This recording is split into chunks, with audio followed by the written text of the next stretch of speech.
के लेखन्छको YouTube channel दजेन्द्र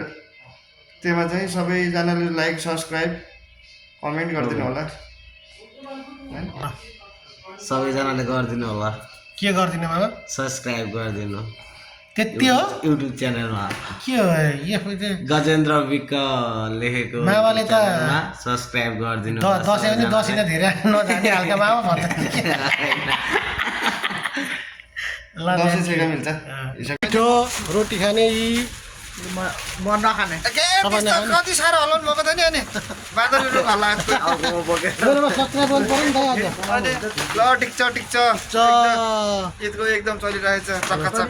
ईदको लागि बोकिराख्नु भएको छ सुबे दाइले मेरो भागा त लसुन पऱ्यो कि मेरो पिठो भाग परेको छ ईद मुबारक हाम्रो त साला के छ दाइ ईद मुबारक भन्नु न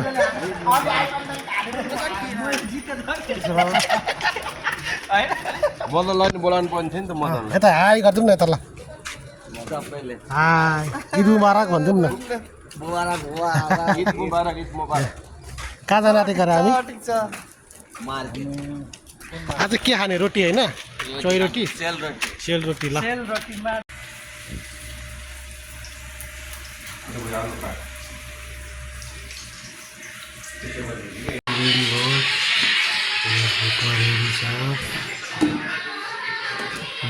चटनी हो